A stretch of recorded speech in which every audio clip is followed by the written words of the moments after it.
महिलाओं को बसों में सुरक्षा देने की जिम्मेदारी जिन मार्शलों की है, आज वही मार्शल अपनी रोजी रोटी की सुरक्षा के लिए दिल्ली सरकार के खिलाफ इस वक्त दिल्ली के सचिवालय के बाहर जो है वो धरना प्रदर्शन कर रहे हैं। तमाम ये मार्शल्स हैं जो कि कंजावला डिपो में काम करते थे। तकरीबन 250 के आसपास ये जो कर्मचारी हैं मार्शल जो है वो काम करते थे, लेकिन कंजावला डिपो बंद होने की वजह से इन तमाम लोगों का रोजगार जो है वो छीना हुआ है। अब ये तमाम जो लोग हैं ये सरकार से मांग कर रहे हैं कि इनको इनका रोजगार जो है वो वापस दिया जाए। ये बताइए, कब से आप काम जो है वो कर रहे थे, साथ ही साथ कितने टाइम से आप काम कर रहे थे?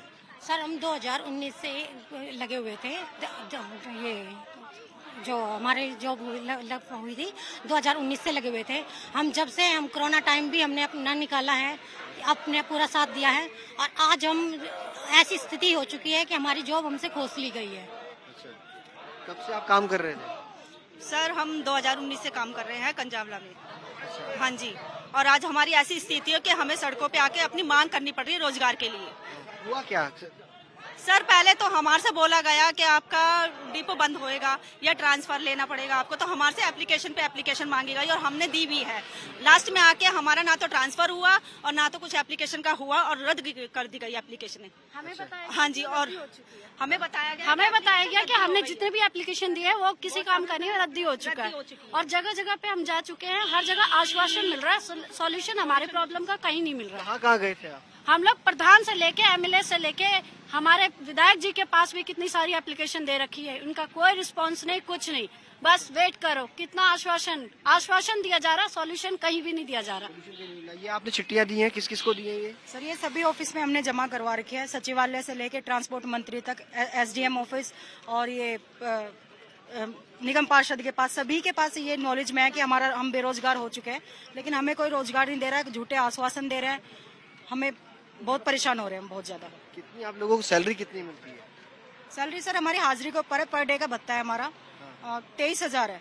23,000? हाँ जी। अब 23,000 तो नहीं मिल रहे होंगे, तो घर चलाना किस तरह से अब एडजस्ट कर रहे हैं? सर बहुत मुश्किल हो रहा है, बच्चों की फीस है, घर का खर्चा भी है, किराया भी है, रेंट के घर पे रहते हैं हम, बहुत परेशानी का सामना करना पड़ रहा है। आपकी किस तरह से परेशानी हो रही है? सर छोटे छोटे बच्चे हैं घर पे। मैंने जब ज्वाइनिंग की थी सर, हमारी जो लास्ट डेट थी, मैंने सर से ये भी पूछा था कि सर हमें ये बता दो आप हमें ट्रांसफर कर रहे हो नहीं कर रहे हैं। छोटे छोटे बच्चे स्कूलों में जा रहे हैं, हम फिर सरकारी स्कूलों में करा देंगे। प्राइवेट में जा रहे थे हमारे बच्चे, पहले हम प्राइवेट में भेज रहे थे, अब उन्होंने हटा दिया, हम सरकारी में करवा दिया हम उनको। अच्छा। हाँ जी सर। फीस नहीं भर पाए इसका? हाँ जी, फीस नहीं भर पा रहे, घर का भी खर्चा नहीं चल रहा है। सर अभी बच्चे घर पे बैठे, ट्यूशन वूशन सब कुछ हटा पड़ा है, बिल्कुल घर में राशन पानी सब चीज बंद खत्म हो चुका। हमको रोजगार चाहिए, चाहे किसी भी तरीके से हमें रोजगार दिला दीजिए। तो पापा भी एक्सपायर हो गए, तो हम ही घर चलाने, भाई बहन छोटे हैं, एक हमारे ऊपर घर चल रहा है, हमें तो किराया भी नहीं है, तो हम कहाँ से देंगे?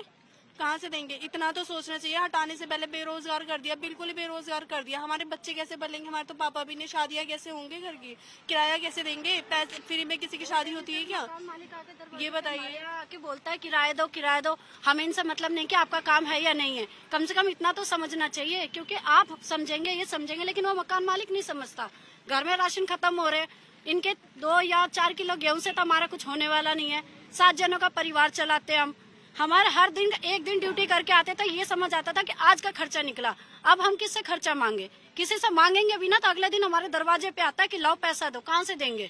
हम रोज कमाने खाने वाले लोग थे, बेशक ये था कि मंथली हमें मिलता था, ये एक उम्मीद थी कि हाँ चलो आज नहीं तो कल, एक हफ्ते बाद मिल जाएगा, लेकिन अब कहाँ जाए हम? सर बड़े बूढ़े माँ बाप है हमारे, और घर का किराया देना पड़ता है, बच्चे छोटे छोटे हैं, कहाँ जाए सर, किसके पास जाए? धक्के खा रहे हैं जगह जगह जाके, नेताओं के पास जा लिए, कई नेताओं के पास जा लिए, जगह जगह। किसके पास गए थे? सर गहलोत जी के पास भी जा लिए हैं, और राखी बिल्ला के पास भी जा लिए हैं, और विधायक जी कई विधायकों के पास जा लिए हैं, कोर्ट में भी जा लिया है, एसडीएम मैडम के पास भी जा लिए हैं। मैं सबने हमारे को आश्वासन दिया और कुछ नहीं कहा सर, और सबने आश्वासन दिया हमारे को, हमारे साथ कोई खड़ा नहीं हुआ सर। हम दूसरी बार यहाँ पर आए हैं, और अब की बार सर आए हैं, सबके साथ आए हैं, सारे पहले भी आए थे हम सर। घर पे किराए में रहने वाले, किराए पे रहते हैं, माँ बाप बड़े बूढ़े हैं सर, कुछ हमारे बारे में सरकार सोचे तो अच्छा होगा।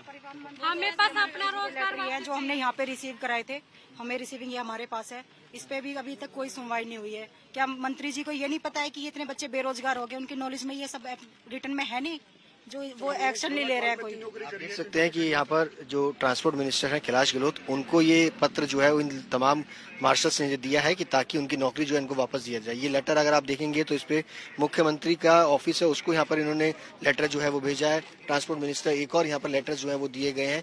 कितनी परेशानी हो रही है आपको? सरकार क्या कह रही है? लेटर तो मिल जाता है, आश्वासन ही आश्वासन मिल रहा है, कुछ ठोस मिल पा रहा है या नहीं मिल पा रहा? देखिए सर, अभी डीडीसी में काफी पद 1000-1500 खाली हैं और हमारा जो है प्राइवेट का ये कंपनी का डेमटेस का था, कहते फंड का इशू है, मगर वहाँ पर पद तो खाली है, फंड का इशू कैसे हो गया? आप ये तो कहते हैं आपकी सरकार के आम मार्शल लगा रहे हैं, महिला की सुरक्षा कर रहे हैं, जबकि हमने कैलाश गहलोत जी को भी उनके नजफगढ़ वाले ऑफिस में भी उनको ये दे दिया, सचिवालय भी मिल लिया, हम लोग आधा घंटा हमारी मीटिंग भी हो गई, जबकि 2 महीने हो गए हमारे बारे में बिल्कुल भी सोचा जा रहा है।